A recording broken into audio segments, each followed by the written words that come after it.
بسم اللہ الرحمن الرحیم۔ شروع اللہ تعالیٰ کے بابرکت نام سے جو بڑا مہربان اور نہایت رحم کرنے والا ہے۔ اللہ تعالیٰ قرآن پاک کی سورہ اعراف کے اندر ارشاد فرماتا ہے، بے شک تمہارا رب وہ ہے جس نے زمین اور آسمان کو 6 دن میں پیدا فرمایا، پھر وہ عرش پر قیام ہوا اور وہ دن کو رات سے اس طرح چھپا دیتا ہے کہ رات دن کو جلدی سے آ لیتی ہے، اور سورج اور چاند اور دوسرے ستاروں کو اس طرح بنایا کہ وہ سب اللہ تعالیٰ کے حکم کے تابع ہیں۔ پیارے دوستو، کیا آپ جانتے ہیں کہ اللہ تعالیٰ کا عرش کیا چیز ہے اور وہ کہاں پر ہے، اور اللہ تعالیٰ کے عرش کی شکل و صورت کیسی ہے، اور اللہ تعالیٰ نے اپنے عرش کو کب پیدا فرمایا اور اس عرش کو کس چیز سے بنایا گیا، اور اللہ تعالیٰ کا عرش کتنا بڑا ہے، اور اللہ تعالیٰ کے عرش کو اٹھانے والے فرشتوں کی تعداد کتنی ہے، اور وہ فرشتے کتنے بڑے ہیں اور ان کے پاس کتنی طاقت ہے۔ پیارے دوستو، آج کی اس ویڈیو میں ہم آپ کو عرش الہی کے بارے میں بہت ہی دلچسپ اور پر اسرار معلومات فراہم کریں گے، جن کو سن کر آپ کا ایمان تازہ ہو جائے گا۔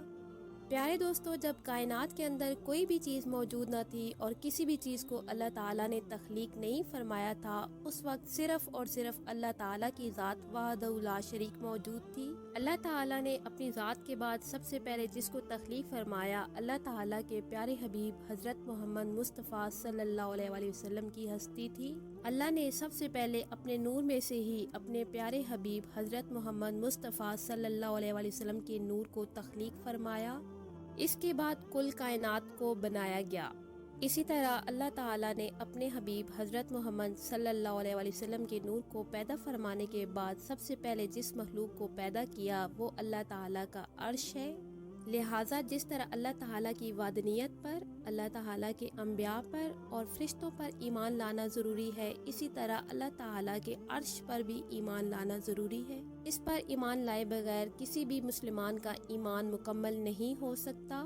پیارے دوستو، اللہ تعالیٰ نے قرآن پاک میں اپنے عرش کا ذکر 25 مرتبہ ارشاد فرمایا ہے۔ اللہ تعالیٰ کی تمام مخلوقات میں سے سب سے بڑی مخلوق اللہ تعالیٰ کا عرش ہے، اس سے بڑی کوئی بھی مخلوق نہیں۔ پھر چاہے وہ زمین ہو یا آسمان، سورج ہو یا چاند ستارے، اللہ تعالیٰ کا عرش ہی سب سے بڑی مخلوق ہے،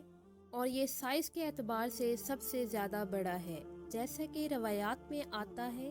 کہ ایک مرتبہ حضرت ابو ذر غفاری رضی اللہ تعالیٰ عنہ نے حضور پاک صلی اللہ علیہ وآلہ وسلم سے عرش اور کرسی کے بارے میں پوچھا، تو حضور پاک صلی اللہ علیہ وآلہ وسلم نے ارشاد فرمایا کہ اللہ کی کرسی کے مقابلے میں 7 زمین و آسمان ایسے ہی ہیں جیسا کہ ایک بہت بڑے بیابان جنگل کے اندر ایک چھوٹا سا کڑا پڑا ہوا ہو، اور اللہ تعالیٰ کا عرش کرسی سے اتنا بڑا ہے جتنا کہ کرسی زمین و آسمان سے بڑی ہے۔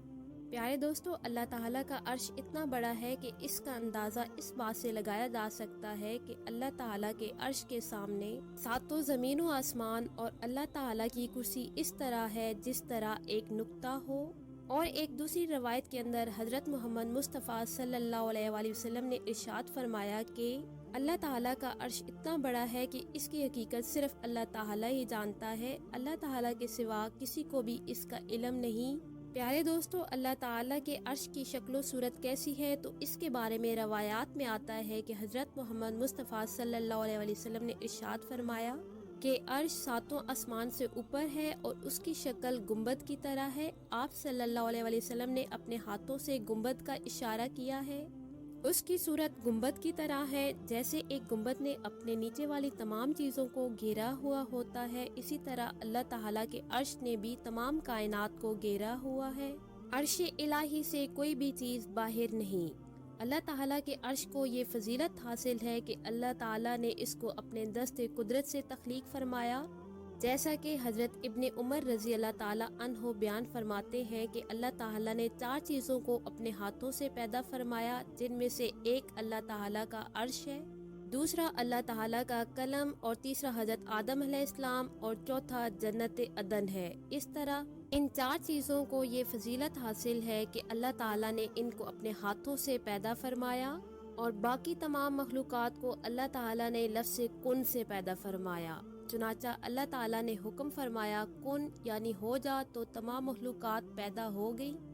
پیارے دوستو، اللہ تعالیٰ قرآن پاک میں ارشاد فرماتا ہے کہ اس زمین پر جو کچھ بھی ہے وہ فنا ہونے والا ہے اور تیرے رب کی ذات باقی رہنے والی ہے جو صاحب جلال ہے، اور اس کائنات کے اندر جو کچھ بھی ہے وہ ایک نہ ایک دن فنا ہو جائے گا اور ہر چیز کو فنا ہونا ہے، لیکن 8 چیزیں ایسی ہیں جو کبھی فنا نہیں ہوں گی، جن میں سے ایک اللہ تعالیٰ کا عرش ہے جو کبھی فنا نہیں ہوگا، یہ ہمیشہ ہمیشہ قائم رہے گا۔ اس طرح اللہ تعالیٰ کے عرش کو یہ خصوصیت حاصل ہے کہ یہ کبھی فنا نہیں ہوگا۔ پیارے دوستو، اللہ تعالیٰ کا عرش تمام مخلوقات میں سے سب سے وزنی مخلوق ہے، اس سے زیادہ وزن والی مخلوق اور کوئی نہیں۔ پیارے دوستو، عرش الہی کو اللہ تعالیٰ کا سب سے خاص قرب حاصل ہے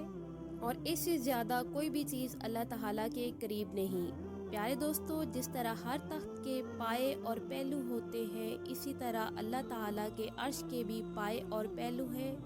جیسا کہ حدیث پاک میں آتا ہے کہ رسول پاک صلی اللہ علیہ وسلم نے ارشاد فرمایا کہ قیامت کے دن تمام لوگ مدہوش ہوں گے اور سب سے پہلے میری قبر کھلے گی، لیکن پھر بھی حضرت موسیٰ علیہ السلام مجھ سے پہلے اللہ تعالیٰ کے عرش کا پایا تھامے کھڑے ہوں گے۔ اس طرح اس حدیث پاک سے یہ بات واضح طور پر ثابت ہوتی ہے کہ اللہ تعالیٰ کے عرش کے پائے بھی ہیں اور حضرت موسیٰ علیہ السلام قیامت کے دن اللہ تعالیٰ کے عرش کے ایک پائے کو تھامے ہوئے کھڑے ہوں گے، اور اللہ تعالیٰ نے اپنے مخصوص فرشتوں کو بھی پیدا فرمایا ہوا ہے جو اللہ تعالیٰ کے عرش الہی کو اٹھائے ہوئے ہیں۔ پیارے دوستو، اللہ تعالیٰ کا عرش سب سے اعلیٰ اور بلند ترین مخلوق ہے۔ اللہ تعالیٰ نے اس کو پیدا فرما کر اپنی تمام مخلوقات سے امتیاز فرمایا اور سب سے زیادہ بلندی عطا فرمائی۔ پیارے دوستو، اللہ تعالیٰ کے عرش کے نیچے ایک سمندر ہے اور یہ سمندر اتنا بڑا ہے کہ اس میں اٹھنے والی ہر لہر 7 زمین و آسمان سے بڑی ہے، اور حضرت علی اور ابن عمر رضی اللہ تعالیٰ عنہ سے روایت ہے کہ قیامت کے دن جب دوبارہ لوگوں کو ان کی قبروں سے زندہ کیا جائے گا تو لوگوں کو قبروں سے زندہ کرنے سے پہلے اس سمندر کے پانی سے 40 دن تک اللہ تعالیٰ ان پر بارش برسائے گا، تو اس کے بعد تمام لوگ دوبارہ زندہ ہوں گے۔ پیارے دوستو، اللہ تعالیٰ کی جنتوں میں سب سے افضل جنت جنت الفردوس ہے،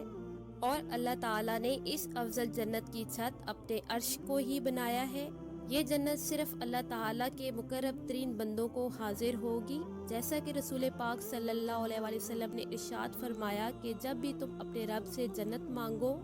تو جنت الفردوس مانگو، کیونکہ یہ سب سے افضل جنت ہے اور اس کی چھت رحمان کا عرش ہے۔ پیارے دوستو، اللہ تعالیٰ کا عرش سرخ یاقوت سے بنا ہوا ہے اور اس کی شکل بہت ہی خوبصورت، حسین و جمیل ہے، اور اللہ تعالیٰ کا عرش سب سے خوبصورت مخلوق ہے۔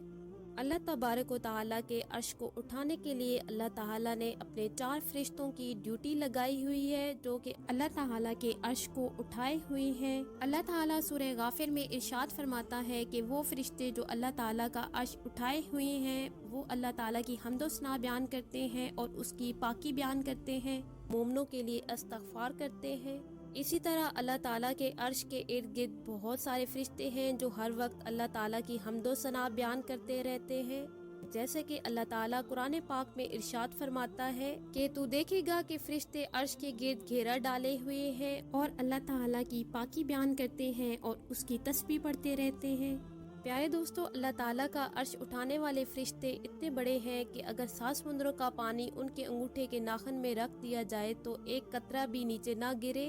جیسا کہ ان فرشتوں کے متعلق حضور پاک صلی اللہ علیہ وسلم نے ارشاد فرمایا کہ اللہ تعالیٰ کا عرش اٹھائے ہوئے فرشتوں میں سے ہر فرشتے کا اس کی کان کی لو سے کندھے تک کا فاصلہ 700 سال کا ہے۔